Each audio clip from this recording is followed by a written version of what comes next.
Hi, it's Dr. Josh. I just finished interviewing Peter Levine, who has transformed the field of trauma. We discussed how trauma can impact Alzheimer's and how Alzheimer's itself could be considered a type of trauma. Peter gave real-world advice on how to be resilient in the face of chronic illness. This interview will give you practical tips, including how to use breath and somatic touch to decrease stress. You're not going to want to miss this one. Peace and plants.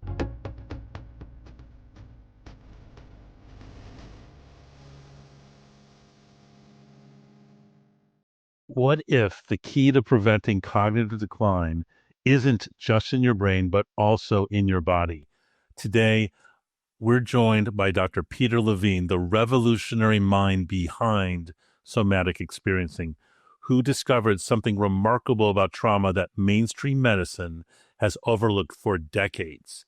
He'll reveal how unresolved trauma responses frozen in your nervous system might be silently accelerating brain aging, and more importantly, how releasing these trapped energies could potentially protect your cognitive health as you age. If you've ever experienced trauma or chronic stress, and who hasn't, this conversation could change everything you thought you knew about protecting your brain. Stay tuned for a fascinating deep dive into the body-brain connection that could transform your approach to longevity and cognitive resilience. Dr. Josh here, and I'm here with one of my heroes, Dr. Peter Levine, who has transformed the field of trauma in the last 50 years. And obviously, this is a podcast involving Alzheimer's and hopefully prevention and reversal. And you've even written a book on trauma and memory. Yes, I have. And why don't we start there? When people go through trauma, what effect do you see with people's memory? Yeah, like I said, that was a book that I just, wrote a little while ago, because trauma memory is completely different than any other kind of memory. And sometimes it's hard for people to get their thought wrapped around that. There are two basic types of memory. There's explicit memory and then implicit memory. And each has two subcategories. So the explicit memory are either declarative memory. So Melissa told me how to copy the link and place it on Chrome, all of that. That's declarative memory. There's another form of memory that's less explicit, but that's very important for our own growth. And that's autobiographical memory. And it's like it holds a memory. You may not remember anything else from the rest of that experience, but it holds that memory as an important turning point. So, for example, I remember my experiences in elementary school were horrible. The kinds of things that the teachers did, they would have lost their jobs, probably would have gone to prison for some of them. It was really horrible. Today they would, yes. Yeah, today they would. So anyhow, I'm entering the 5th grade, and I walk up the hill to home, and my friends are asking me, "Oh, who's your teacher now for this year?" And I say, "Oh, it's Mrs. Kurtz." And they ask me, "Well, what is she like?" And she says, "She's the most horrible teacher I've ever had. Probably nearly impossible." And then as I'm droning on with my complaints, I feel a tap on my right shoulder, and I look around exactly, and it's Mrs. Kurtz. And she says, "Am I really that bad?" Whoa. Turns out Mrs. Kurtz was the best teacher, the only good teacher that I had.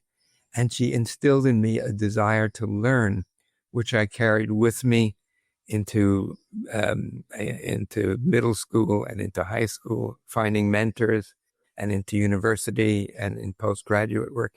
And I don't think that I would have been able to have developed somatic experiencing without that memory, that learning is a beautiful thing. And teaching is a beautiful thing. So that's an autobiographical memory.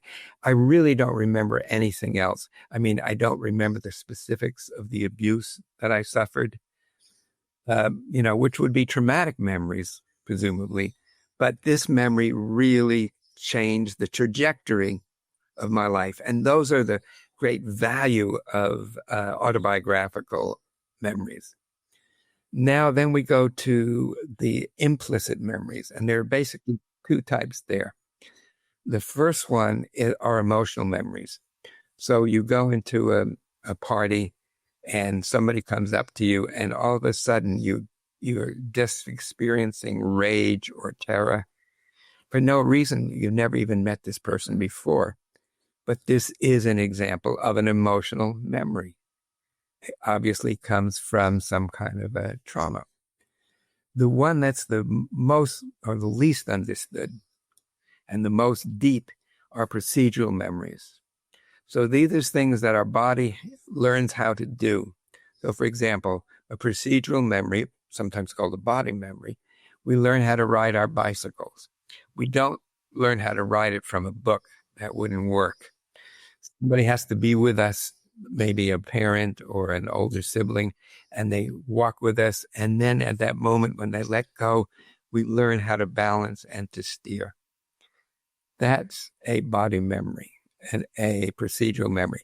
Unfortunately, if bad things happen, if our life are threatened, or if we're completely overwhelmed, we go into procedural memories, which keep replaying.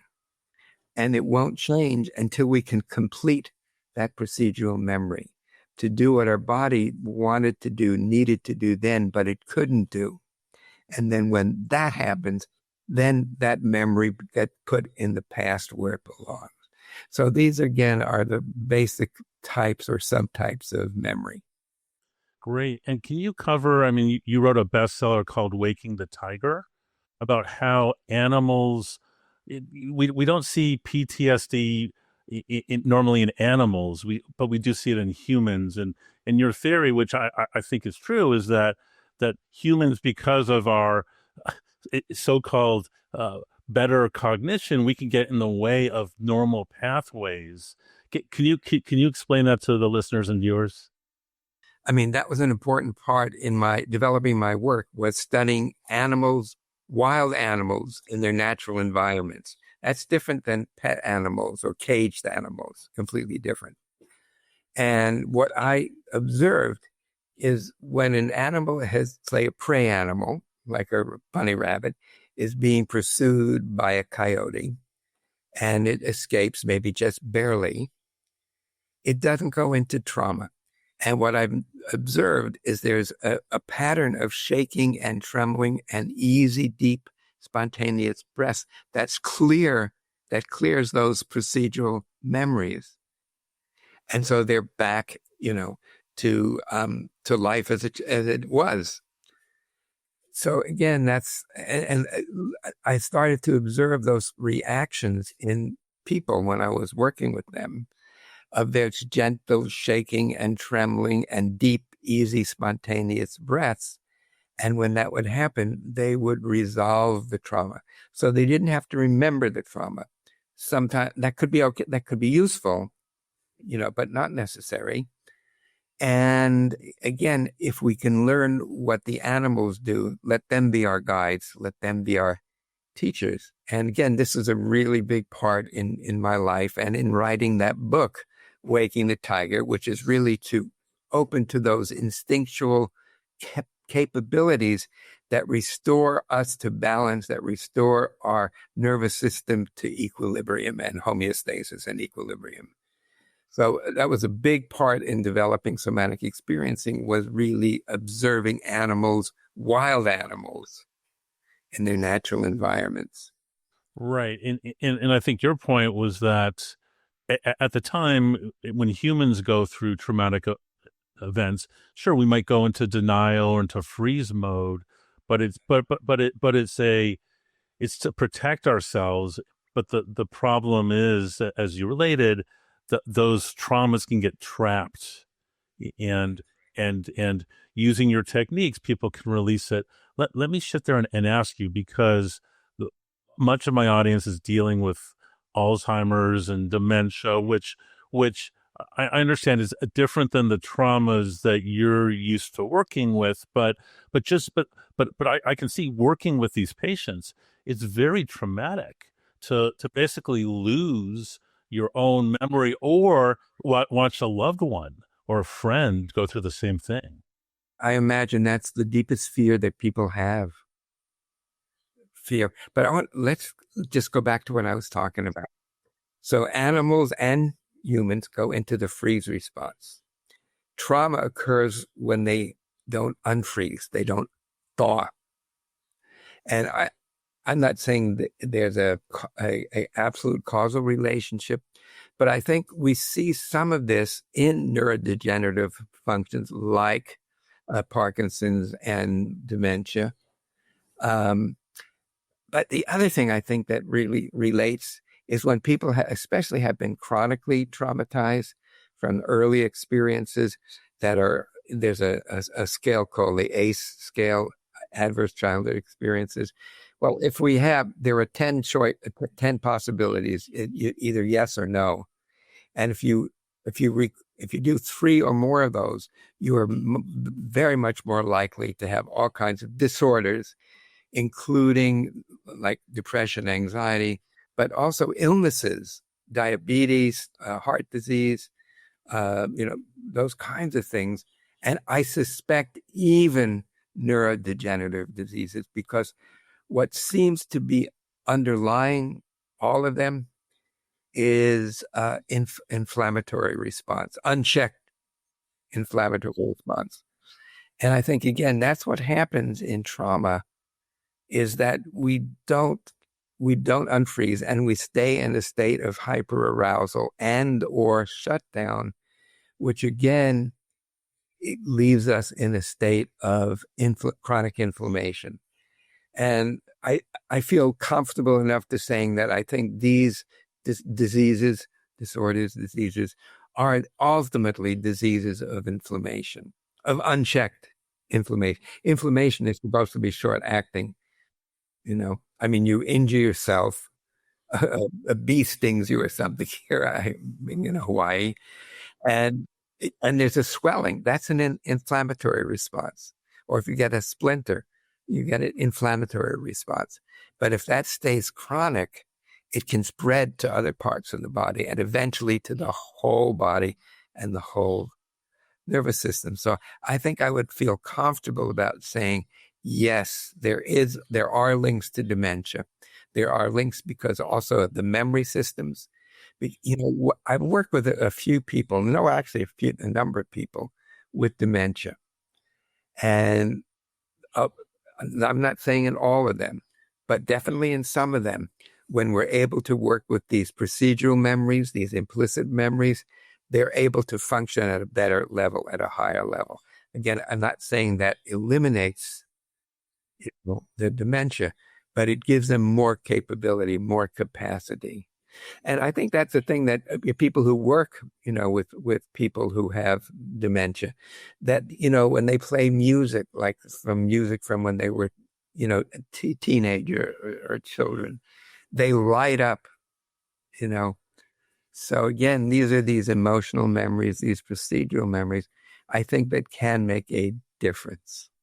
Yeah, that's incredible. And I think you're exactly right. What I'm seeing in the cases of Alzheimer's and other dementias is that inflammation is one of the a common root cause. So it's cool that this also fits with your 50 years of experience in the field. So, but let's make this practical. So the cool thing is that in my practice, I'm working on preventing and reversing Alzheimer's. Here's one of the challenges is if I have a patient who has dementia and we're trying to get him out of the Alzheimer's, what I've found is the human interaction is one of the key things to retrain the brain, as opposed to many of these people will have been placed in front of screens for years.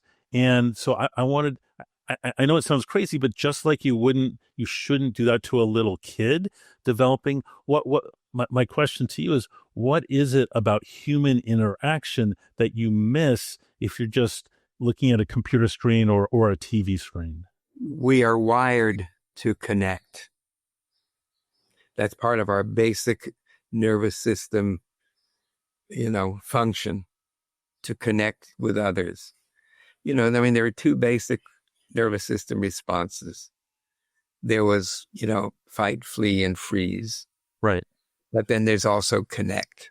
And again, once the brain is doing what it's supposed to be doing, I believe that things that we're talking about right now can shift, can change. And at the very least, people can have better lives for themselves and for their loved ones. So I'm so glad that you're working with this. There's too little, programs for this. And again, this whole thing about putting people in front of screens, that just, again, turns the brain off. It's a hypnotic, not in a good way. So yeah, again, you shouldn't be doing it with children. Many people do. Again, because there's not, available childcare, they just put their kids in front of screens, and that reduces their innate ability to be connected with their parents, with their guardians, with others. And if you can talk more about how to connect. So let me give you a scenario. I had a couple today in front of me. The gentleman had early Alzheimer's and his wife was with him. And the gentleman was basically he was in denial mode. He said, yeah, sometimes I forget a few things, but don't we all forget? So here's my question is, how would you respond to someone like that? I think I might say something like, well, maybe it's some of both. Maybe it's just some of normal forgetting. We put our keys in the same place, the keys in our car in the same place. But there are, instances where we realize that we're forgetting people's not only names, but people that we care about, to forgetting their names or, wrong names. So I think then it can be something that needs to be addressed. I don't think it's part of normal aging. Wow. Okay. And then shifting gears a little bit, when I see is for the caregiver, in this case, the woman, the wife, she's going through, and I could tell, a huge amount of stress, dealing with a husband who's in denial about his memory loss. So here's the next question. How do you, because we have viewers here who are caregivers, what do you recommend for caregivers who are going through the stress, say, of a loved one with dementia?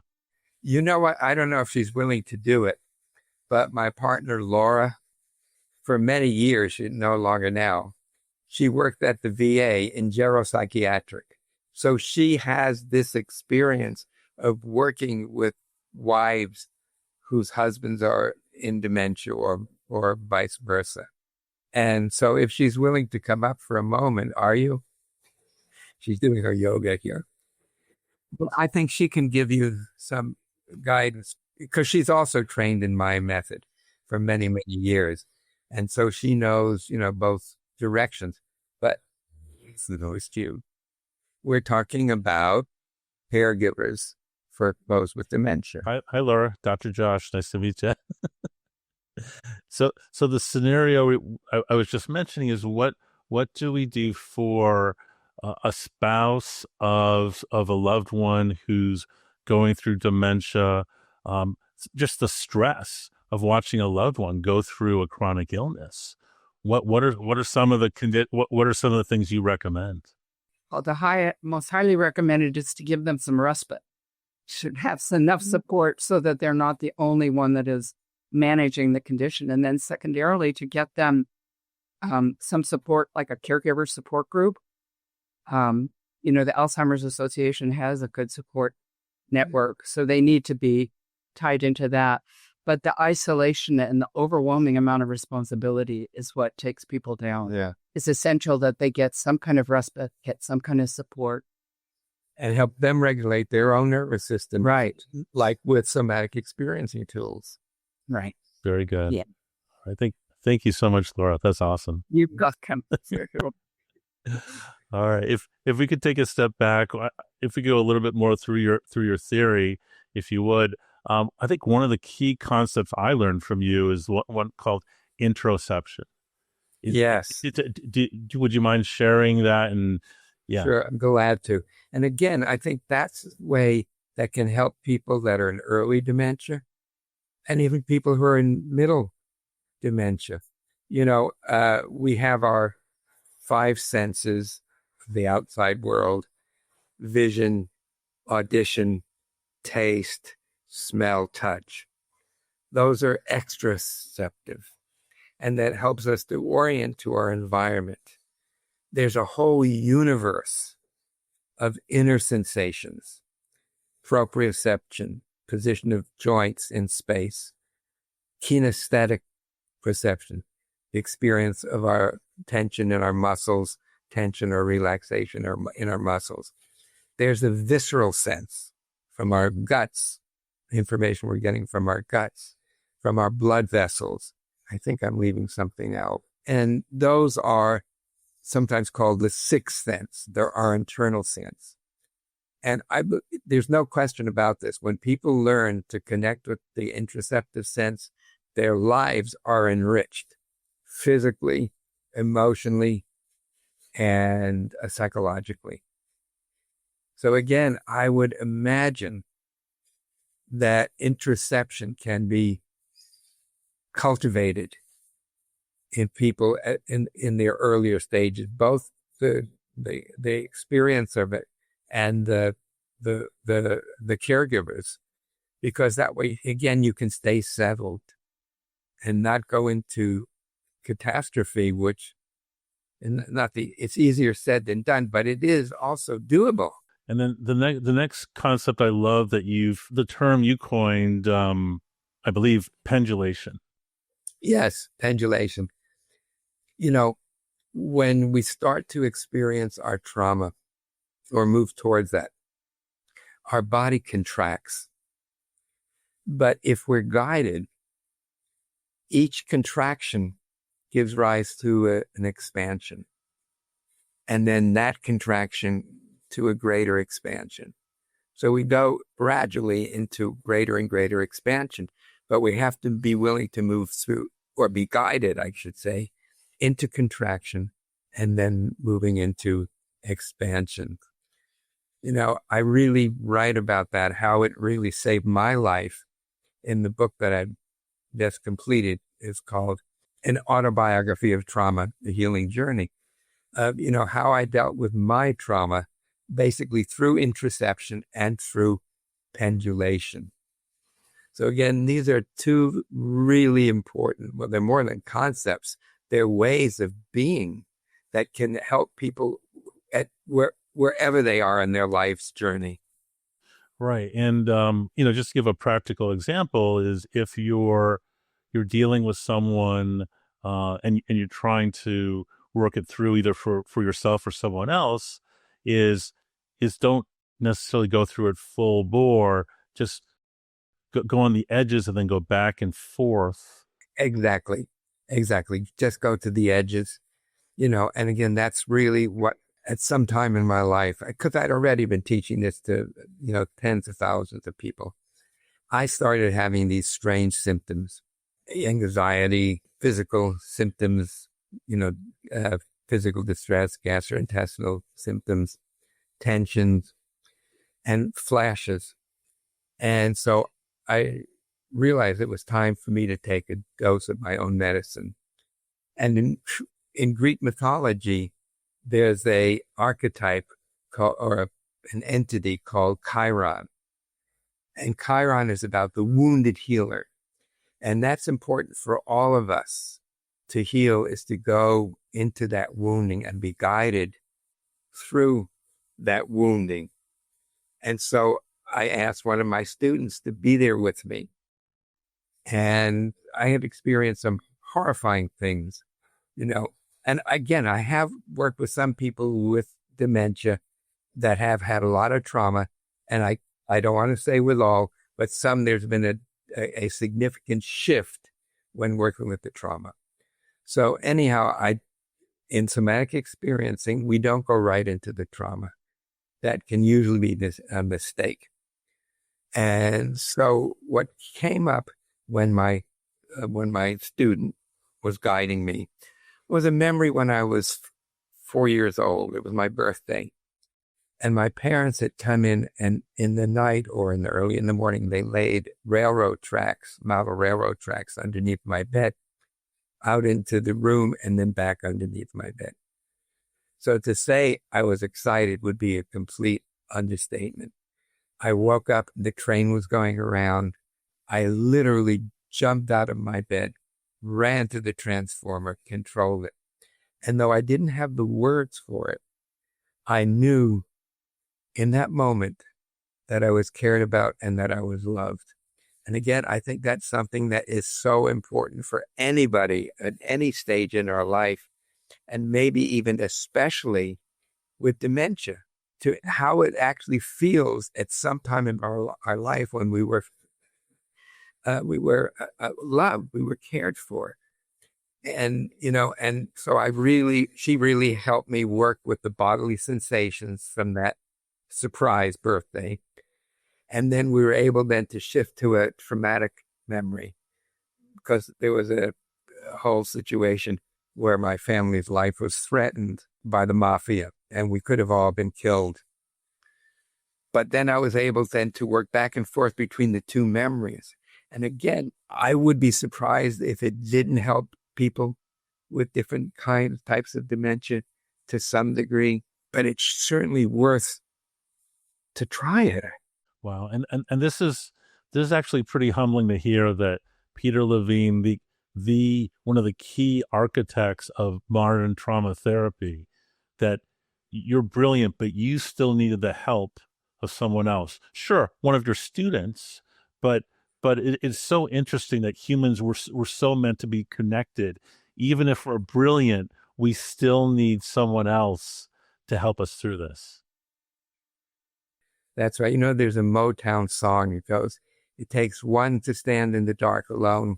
It takes two to let the light shine through. So again, about connection and how important that is, of course, with people with dementia, but for every one of us, for all of us. Wow. Sine qua non.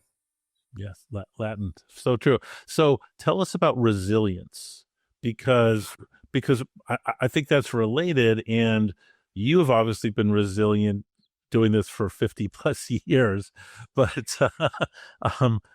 yeah, what are some tips that you can offer people for resilience? Well, again, let's look at the animal model. The prey animal bounces back and goes on its life. Now, it may be slightly more cautious to go in that same area at a later time, but it's not traumatized. So they're able to shake it off. And I think as we learn some of those tools, that can make a big difference in how we shift out of a trauma-based organization to one of regulation, resilience, and connection. Very, very cool. So the next issue I want to talk about is with dealing with the stresses of trauma. Your own background, I think you were originally a body worker before you even Yes. developed this theory. How has that been helpful, and what type of body work do you recommend? I'll give like a personal disclosure. I've been through a year of your training, and I know most of you save a lot of the body work for the very end. So correct. So I'm a physical body work, right. but not of interoceptive body work. Definitely. But I'd like to know what, in your own development, and then what the viewers could take away from that. Okay, so let's just start here. When I came out to Berkeley to begin my graduate work in medical biophysics, I was disconnected from my body. I didn't know I had a body. And I met a woman named Charlotte Selvers. And went to a workshop she was doing for the Zen Buddhists. Yeah. And so we went on all day long. We would like hold a rock in our hands and feel the temperature, the texture, the weight, how it felt to close the hands. And this went on and on and on.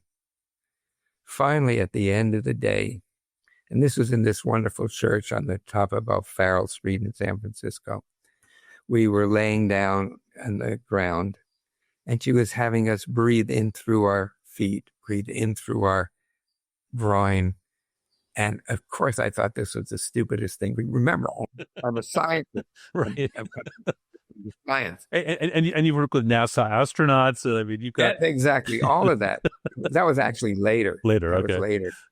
But then, when my friend Jack and I, he's the one who was able to get me to be able to take the workshop. We stepped out of the church at twilight and looked towards the Bay Bridge and the scintillating lights from the houses. It was the most beautiful thing I'd ever seen. So I realized something profound had happened. And so I saw other teachers, in the autobiography. I have a section on the four most important women in my life, and also four most important men.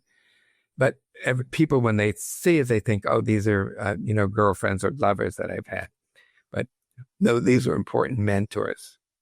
And one of them was a woman named Ida Rolf. And she was quite a visionary.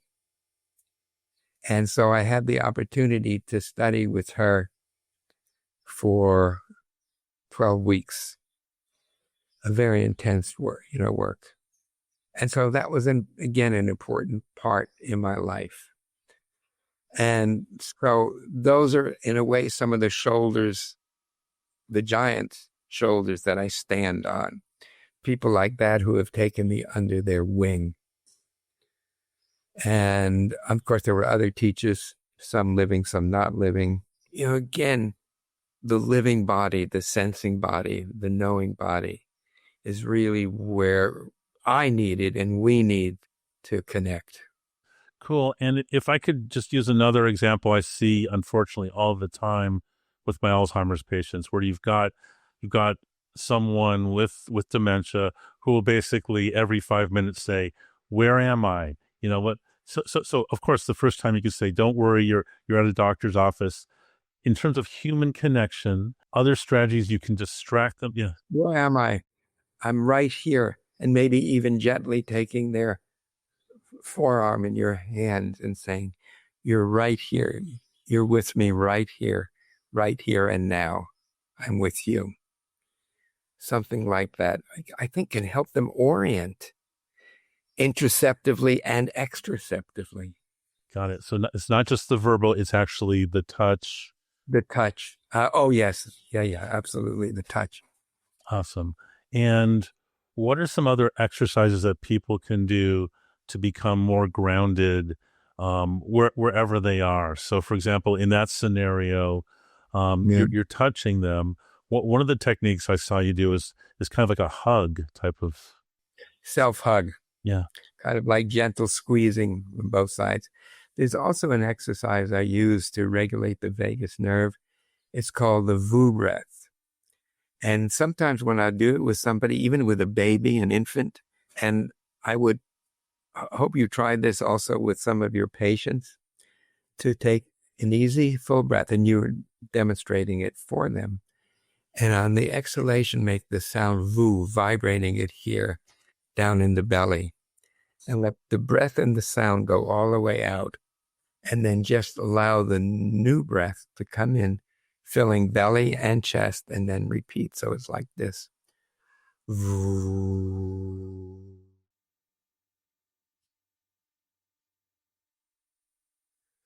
Let the breath come in on its own.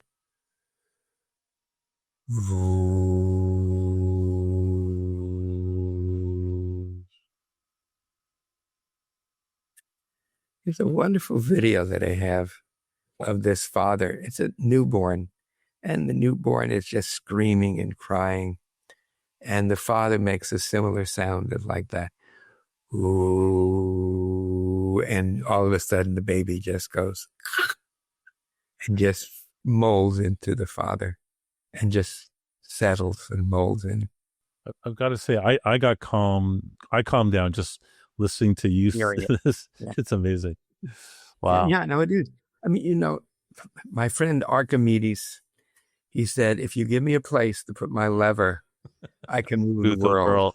And these are things that they seem just deceptively simple, and they can make big differences. I would maybe, try that with a dementia, not maybe, but some with mild dementia, and just, again, holding their hands together. And you say, is it okay if I hold your hand? So you want to start with that. And then again, ooh, and then kind of invite them to join you. Please, I like to know what you find out when you try things like that. I definitely will. And then for our viewers who want to learn more, they basically look for someone who's trained in somatic experiencing. And the cool thing is, literally, because you've been at this for so long and been so successful, there are 50,000, there are tens of thousands of people. Yeah, I think about 60,000. Yeah. 60,000 people. Yeah. No, in 44 countries. So, if people want to do that, they can do that. Here's a question for help. Obviously, it's best to meet people one-on-one. Are you aware of anyone who's done somatic experiencing in groups? I mean, I know in your training, you're training people in groups, but do you have therapists? I have. Yeah. Okay.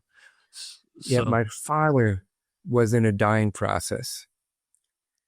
And so my mother put him into a group home. At the time, I think most of them were there for dementia. And I came into that group and did these as group exercises. And it was just wonderful to see how the lights would go on, how their eyes would open, how they would start orienting around into the room. Yeah, so definitely can do it in groups. Would suggest doing it in groups. That's awesome. One of the issues I find common with people with dementia is problem sleeping. Any tips for our viewers to help us sleep? Well, just the tools that we've been talking about, I think most of them, again, some people will say, well, and I suggest, when should I do it? I say, anytime you want, but especially when you're in bed and getting ready to sleep, to just do a few of these glue breaths and just let your body melt into the bed. Wow. Can I ask another kind of philosophical question? One of the concepts that I love that you have is the concept of the trauma vortex and the counter vortex. So one thing I thought when I saw this couple today, the gentleman with the dementia, the Alzheimer's, I thought of that gentleman almost as the vortex, trauma vortex, where his thoughts are not all there. And then the wife, the caregiver, is almost the counter vortex. Yes, I understand that. Yeah. I think that's a good way to look at it. I think it's a good way to look at it. Yeah, I can see it that way. Yeah. So again, for people who are interested, find a therapist who's trained in somatic experiencing. Absolutely. Or if you want training, if you go to our website, somaticexperiencing.com, it also links with the nonprofit training part. And so there are resources there on that website and connections with the nonprofit training institute. And as I say, there are trainings in 44 countries. So, in my mind, I'm still thinking that I had a group of like 12 to 15 Berkeley therapists that I was going to teach this. This was in 1971, 72. And so in my mind, they asked, how many people have you trained? I say, no, I think it was about 12 or 15. And then I said that once and somebody tapped me on the shoulder and said, Peter, that's history. That's incredible. So another question. So you've literally transformed the treatment of trauma. I mean, my background in emergency medicine, I've seen how trauma is treated now compared to at the beginning of my training. So literally over the last 50 years, you've transformed the field of trauma. My goal is to transform the field of Alzheimer's to help people with the concept that it's reversible. So my question to you is, what advice do you have for someone like myself or some of the other viewers here that are trying to transform the field of Alzheimer's treatment or dementia treatment? Do use some of these tools we've been talking about. Maybe read some of the resources from the somaticexperiencing.com. But do it. Dare to do it. Don't assume that this is hopeless. I think that's the biggest enemy, is we say there's nothing you can do. Well, if that's what you're saying to yourself, there's nothing you can do. Wow. And you're obviously on the cutting edge of this whole field. What excites you at night?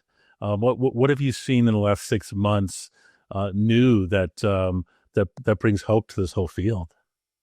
This time in my life is time of enjoyment. And I enjoy writing. Laura is way, way smarter than me. And so, she'll, kind of help edit. And I enjoy that. For me, it's a meditation.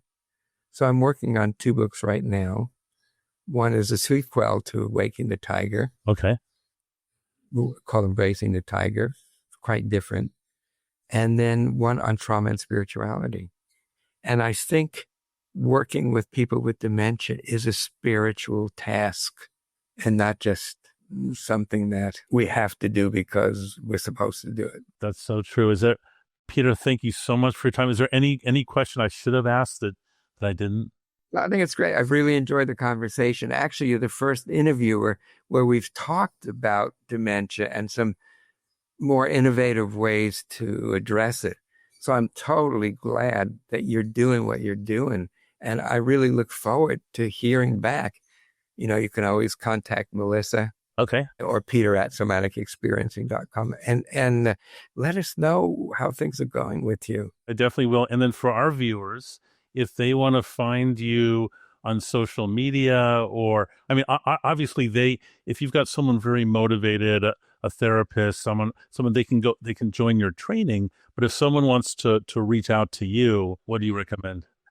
Right. I couldn't do that because I wouldn't have time to do my writing and playing. Okay. Right. I obviously can't do that. Okay. But again, with the website, there are resources to go through. Wow. Yeah. And when people do, contact Melissa, which is M at Somatic Experiencing, just the letter M. Okay.